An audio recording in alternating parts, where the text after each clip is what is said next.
নিঃসন্দেহে বেনজির ছবি, কারণ সাম্প্রতিককালে এই ছবি দেখা যায়নি বিধানসভা চত্বরে। একেবারে শুভেন্দু অধিকারী, যিনি রাজ্যের বিরোধী দলনেতা, তার দিকে তেড়ে যাচ্ছেন তৃণমূল বিধায়ক। পুরোটা শুভেন্দু অধিকারী তার এক্স হ্যান্ডেলে ভিডিও পোস্ট করেছেন। কি রয়েছে সেখানে রাখবো আপনাদের সামনে, তারপর আসছে আলোচনায়। দেখুন।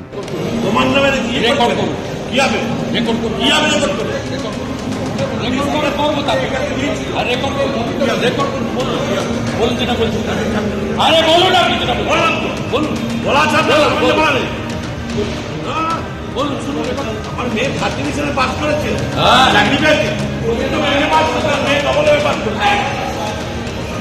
চিটিংবাজ কোথাকার।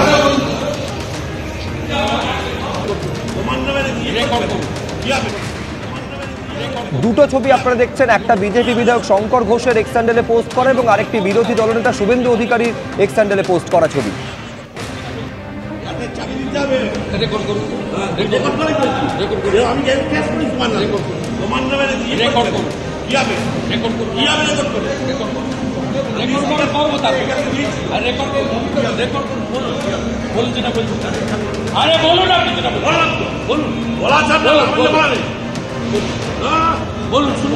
আমার মেয়ে 30 ডিভিশনে পাস করেছে,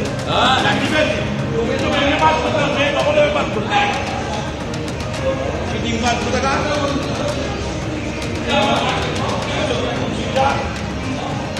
বড় বড় কথা বলছে।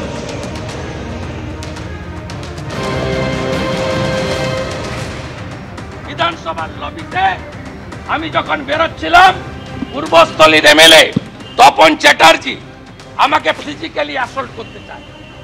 আপনারা জানেন বিজেপি এমএলএরা সেন্ট্রাল ফোর্স পায়, সেন্ট্রাল ফোর্সকে বাইরে রাখার অর্ডার আছে। আমি স্পিকার বিমান ব্যানার্জিকে বলছি, লিখে পাঠাচ্ছি এক্ষুনি, যে এই গেটের ভিতরে শুধু আমি নয়, আমার কোন বিজেপি এমএলএ যদি তার নিরাপত্তা, তার শারীরিকভাবে কোনো ক্ষতি হয়, তার ঘাড়ে, বিমান ব্যানার্জির ঘাড়ে দায়িত্ব যাবে। তপন চ্যাটার্জির সাহস হয় কি করে? বিশাল লামা, লীলাদ্রি দানা, একাধিক বিধায়ক সাক্ষী, সাংবাদিকরা সাক্ষী। তিনি বিরোধী দলনেতাকে তার যত ফিজিক্যালি টর্চার করার জন্য সেকেন্ড টাইম এগোলেন। একবার হাউসের ভিতর করেছেন, আজকে লবিতে।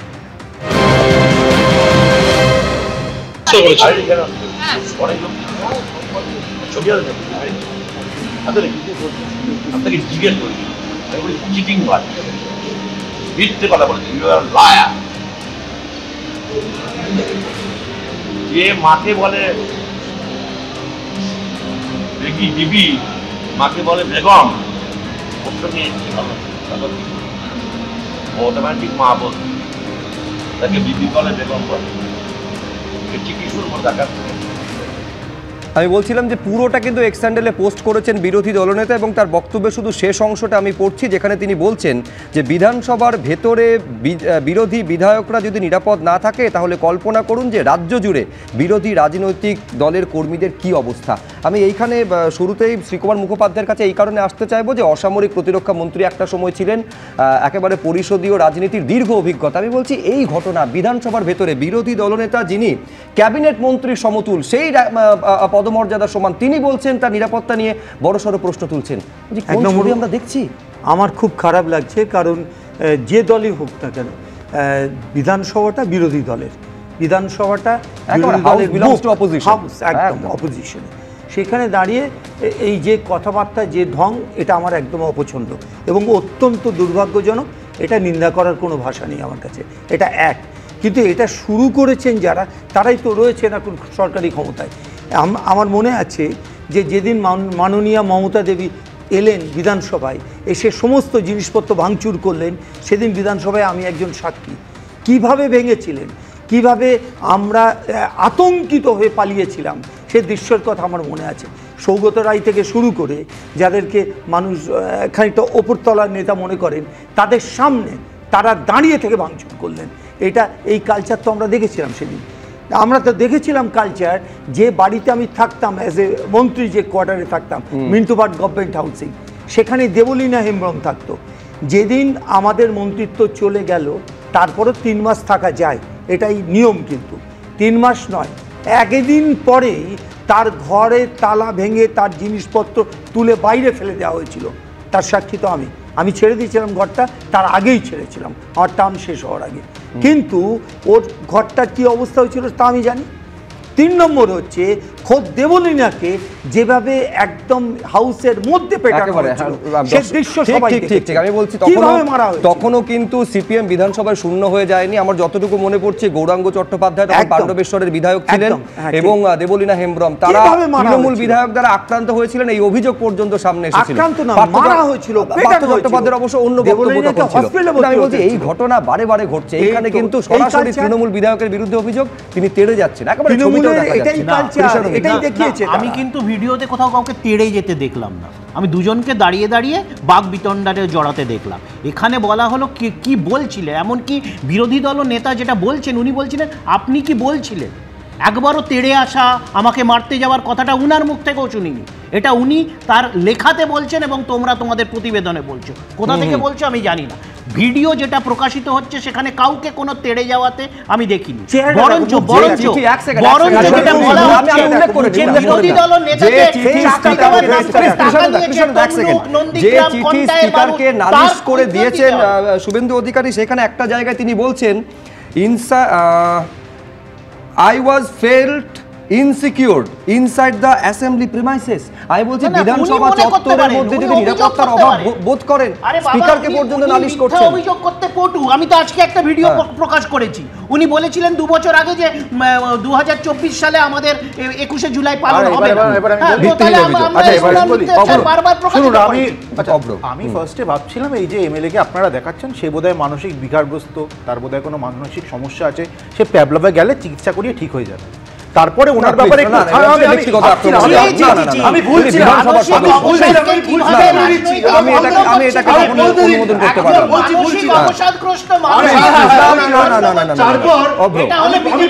আমি আবার ঠিকঠাক বুঝতে পারলাম। ঠিকঠাক কখন বুঝতে পারলাম বলুন তো, যখন আমি ওনার ইলেকশন এফিডেভিটটা দেখলাম ইন দ্য হিস্ট্রি শিটার। 2009 সালে বাম আমলে এই এমএলএর বিরুদ্ধে এফআইআর আছে, কিসের? কিডন্যাপিং এর এফআইআর। এ তো অ্যাকিউজড একটা কিডন্যাপার। এই লোকের থেকে আপনি কি এক্সপেক্ট করবেন? আর এই লোকটা খালি এইবার প্রথম নয়, এর আগে এই ধরনের নিগ্রহ করার চেষ্টা করেছে, সেটা বিরোধী দলনেতা আপনাদেরকে নিশ্চয়ই বলেছে। আর এই যে ঘটনা ঘটেছে সেখানে খালি বিরোধী দলনেতা আর আমাদের দলের কিছু এমএলএরা নয়, মিডিয়ার লোকজন উপস্থিত ছিলেন, তাই সেখান থেকে কিন্তু এই খবর উঠে এসছে। আর কৃষাণ মিত্র যেটা বলছেন, এরপরে তো যা করতে হবে সারাক্ষণ গলায় মোবাইল ঝুলিয়ে ভিডিওটা অন করে বিধানসভা চত্বরে ঘুরতে হবে, কখন এরা গুন্ডা নেতারা লাফিয়ে লাফিয়ে আক্রমণ করতে আসে। এটা হতে পারে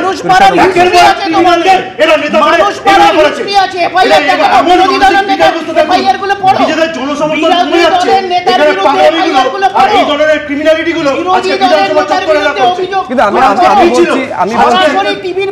আমি বিশ্বনাথ চক্রবর্তীর কাছে এইখানে আসবো। আমি বলছি যাদের আমরা দেখছি বিশ্বনাথ দা, তারা আইন প্রণেতা, তারা বিধানসভার সদস্য, কার্যত রাজনীতি এবং রাজ্য বা দেশের আইন কোন পথে যাবে তারা এই গণতন্ত্রের পীঠস্থানে বসে তারা স্থির করেন। এই ছবিগুলো আমাদের বারে বারে কেন দেখতে হচ্ছে বিশ্বনাথ দা? দেখো, গৌরাঙ্গ চট্টোপাধ্যায় দেবলীনা হেমব্রমের কথা উঠলো, একটা মনে রাখবে যে আইনসভায় কিন্তু স্পিকারের দায়িত্ব হলো সবার নিরাপত্তাকে নিশ্চিত করা, সবাই যাতে মানে স্বাধীনভাবে মুভমেন্ট করতে পারেন, বক্তব্য রাখতে পারেন, সেটাকে নিশ্চিত করা। আমি সেই জায়গার বাইরে গিয়ে অন্য জায়গা বলছি যে তুমি যদি লক্ষ্য করো, পাড়ায় পাড়ায় কিন্তু মানে কার্যত একটা রাজনৈতিক দল আরেকটা রাজনৈতিক দলকে মুখোমুখি হতে পারে না। মানে তুমি দেখবে সর্বত্র বিরোধীকে নিশ করো, মানে আমি বিরোধী শব্দটা এখানে বলছি যে বিপরীত রাজনৈতিক অবস্থান থেকে, বিপরীত রাজনৈতিক মানে গণতন্ত্র তো সহিষ্ণুতা শিখায়, গণতন্ত্র টলারেন্স শিখায়, গণতন্ত্র ডিসকাশন ডিবেটের কথা বলে। কিন্তু তুমি যদি পশ্চিমবাংলার রাজনীতি এই মুহূর্তে সরি ইন্টারাপ্ট করছি আপনাকে, জ্যোতিপ্রিয় মল্লিক তখনও দর্শকদের স্মরণে থাকবে একটা বক্তব্য রীতিমতন বিতর্ক তৈরি করেছিল যে কেউটে সাপের সঙ্গে যেরকম ব্যবহার করেন সিপিএম এর সঙ্গে সেই রকম ব্যবহার করুন। আমি এইবার তোমায় বলছি, তুমি যদি বাস্তবটা দেখো, ঠিক গণতান্ত্রিক ভাবনার উল্টো ছবি পশ্চিমবাংলায় চলছে। পশ্চিমবাংলায় বিগত দিনেও ছিল, আজকে যেটা হচ্ছে ভয়ঙ্কর, কেউ কাউকে দেখতে পারে না এবং যে কোনো মূল্যে জিততে হবে, যে কোনো মূল্যে আমাকে প্রতিপক্ষকে প্রতিহত করতে হবে, প্রতিপক্ষকে শত্রু জ্ঞান করতে হবে। এই যে রাজনীতিতে প্রতিপক্ষকে শত্রু জ্ঞান, এটা গণতন্ত্রের সাথে কোনো মতেই ম্যাচ করে না। মানে তুমি বৃহত্তম সমাজে, মানে পশ্চিমবাংলার হাটে বাজারে রাস্তাঘাটে যে শত্রু ভাবাপন্ন তুমি অবস্থান দেখো, তার রিফ্লেকশন বিধানসভা চত্বরে পড়তে বাধ্য। বিধানসভা চত্বর তো বাইরের কোনো জায়গা নয়। মানে পশ্চিমবাংলায় যে রাজনীতি তুমি দেখছো সেই রাজনীতির রিফ্লেকশন তুমি আজকে দেখলে। বিশ্বনাথ দা উত্তেজিত হচ্ছেন, কিন্তু বিশ্বনাথ দা তো এই যে 4টে বাই ইলেকশন হলো, বাই ইলেকশনে বিজেপি ইলেকশন কমিশনার রেজিগনেশন চাইনি, বিশ্বনাথ দা চেয়েছেন। যদি এই ঘটনা ঘটে তাহলে বাইরের রাজ্যে আপনারা কি করছেন? আমরা তো দেখছি আপনারা বাইরে গেলে কি করছেন বুঝুন। দেখুন বিজেপি, এটা হচ্ছে বিজেপি, একজন এমএলএ এর মধ্যে চুরি করতে যাচ্ছে, বিজেপিকে দেখুন, তারপরে বাইরে আপনারা কি করেন সেটা বলুন। একটু বিজেপি ওই তো জেসিপি আমি এইখানে অশোক ভট্টাচার্যের কাছে প্লিজ আমি দুজনকে থামালাম। তারিখটা ছিল 2013 সালের 24শে জানুয়ারি। অশোক দা, যখন জ্যোতিপ্রিয় মল্লিক বলছেন সিপিএম এর সঙ্গে কেউ মিশবেন না, সিপিএম এর পাশে বসবেন না, বাড়িতে গোখরো সাপ এলে যেমন ব্যবহার করেন সিপিএম এর সঙ্গে সেই রকম ব্যবহার করুন। আমি বলছি সেই জ্যোতিপ্রিয় মল্লিক আজকে জেলে চলে গেছেন, কিন্তু সেই প্রবণতা কি সমানভাবে এখন আমাদের রাজ্য রাজনীতিতে রয়ে গিয়েছে বলে মনে হচ্ছে? দেখুন, আপনারা যখন আপনাদের এই ব্যাপারটা দেখাচ্ছিলেন, ঘটনাচক্রে আমি আর শ্রীকুমার দা আপনাদের গেস্ট রুমে বসে যে আলোচনাটা করছিলাম, সেই আলোচনাটাই আমি আবার এখানেও করতে চাই। আমরা দেখেছি ছোটবেলা থেকে বামফ্রন্ট বিরোধী রাজনীতি করে আমার বড় হওয়া, আমি অশোক ভট্টাচার্য। আমরা দেখেছি বুথ ক্যাম্পে ইলেকশনের দিন আমরা দুই বিরোধী পক্ষ খাবার ভাগ করে খেয়েছি। এটাও এই বাংলার রাজনীতির সংস্কৃতি ছিল। বিধানসভার অধিবেশন চলছে, হাউস চলছে, তার ভেতরে অনেক কিছু বাকবিতণ্ডা হয়েছে, কিন্তু বিধানসভার লবিতে আমি নিজে যখন আমার নোয়াপাড়ার এমএলএ ছিল আমি তার সাথে যেতাম, আমি নিজে দেখেছি বিরোধী পক্ষের এমএলএরা কত সৌহার্দ্যপূর্ণ পরিবেশে, কত হালকা ইয়ার্কি কথাবার্তা। এটা আমাদের মানে চিরকালের সংস্কৃতি। একেবারে তৃণমূল এই সংস্কৃতিটার উপরে আঘাত এনেছে ঠিক 2011 থেকে, এবং তার আগে থেকে। আপনি জ্যোতিপ্রিয় মল্লিকের কথা বলছেন, আরে একই রাজনৈতিক সংস্কৃতিতে পুষ্ট তো আজকে বিরোধী দলনেতা, আজকে উনি তো সাধু হয়ে যাননি। এই একই রাজনৈতিক সংস্কৃতির প্রতিফলন। এবং দেখুন, কালের নিয়মে একদিন তৃণমূল ক্ষমতা থেকে চলে যাবে, একদিন বিজেপিও এই রাজ্য থেকে চলে যেতে পারে, একদিন অন্য কেউ আসতে পারে। আজকে আমরা শূন্য হয়েছি, কিন্তু যে রাজনৈতিক সংস্কৃতির একটা অবমূল্যায়ন আজকে এই রাজ্যে প্রতিষ্ঠা করে দিয়ে যাচ্ছে এরা, সেটা কিন্তু আগামী প্রজন্মের কাছে বড় ভয়ানক।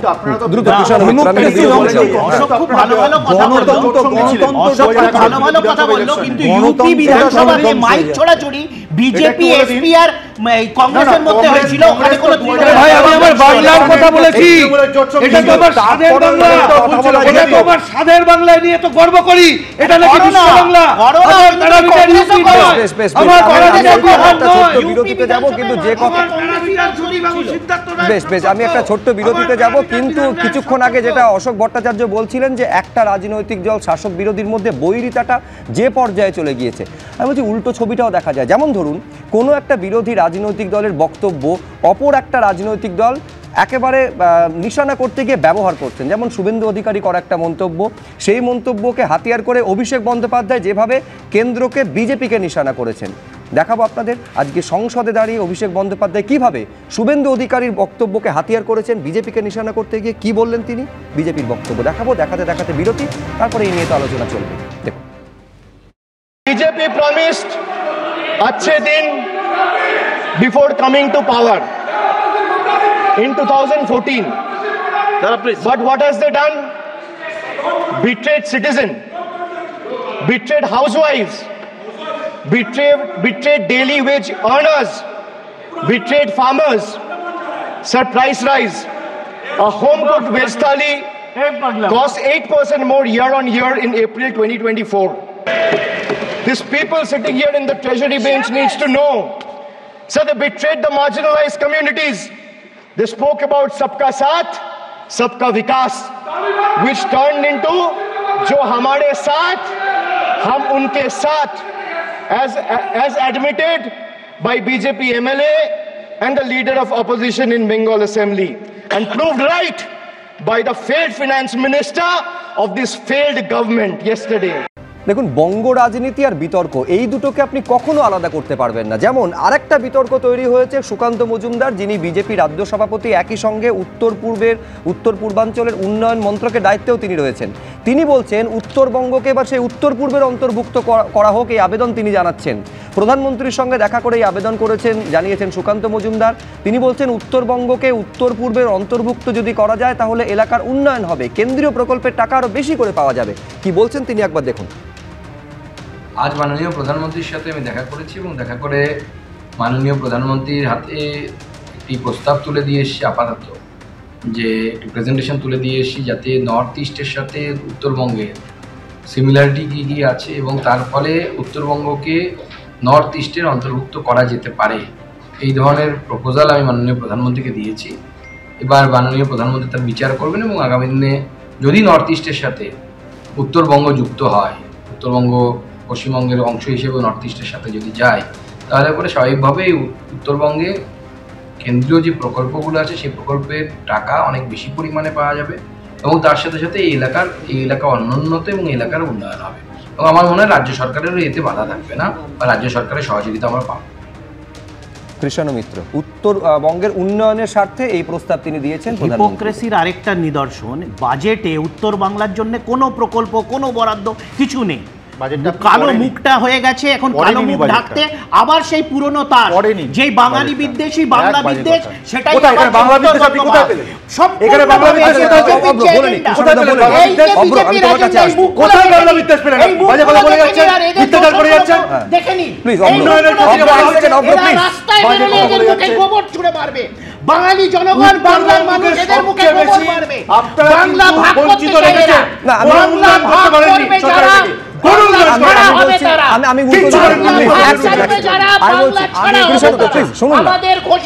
এই যেটুকু বক্তব্য আমরা শুনলাম সেখানে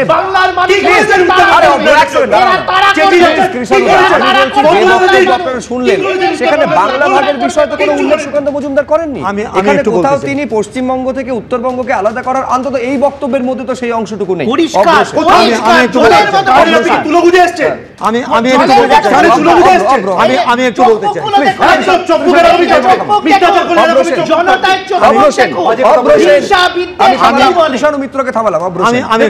চাই, নর্থ ইস্টার্ন স্টেটস কিন্তু বেশ কিছু সুযোগ সুবিধা পায় উন্নয়নের জন্য। ইনফ্যাক্ট কিছু কিছু নর্থ ইস্টার্ন স্টেটের কিন্তু স্পেশাল স্ট্যাটাসও রয়েছে। এবার সেখানে দাঁড়িয়ে আমাদের উত্তরবঙ্গকে বহু বছর ধরে এই বিড়ম্বনা ফেস করতে হচ্ছে এই তৃণমূলের অকর্মণ্য সরকারের কারণে। ওইখানকার উন্নয়নের কারণে যদি নর্থ ইস্টার্ন স্টেটের সঙ্গে এক তালিকা রাখা যায় এবং উন্নয়ন কার্য হয়, তাতে কি সমস্যা? তৃণমূলের সেটাতে সমস্যা থাকতে পারে, কিন্তু বিশ্বাস করুন উত্তরবঙ্গের মানুষের বিশ্বনাথ চক্রবর্তী ব্যাখ্যা করতে পারবেন, সেটা হচ্ছে আমি বলছি এই সেটা সম্ভব কিনা রাজ্যের মধ্যে থেকে উত্তরবঙ্গের সঙ্গে যুক্ত করে উত্তরবঙ্গের উন্নয়ন যে প্রস্তাব সুকান্ত মজুমদার দিয়েছেন। বিশ্বনাথ চক্রবর্তী, থামালাম।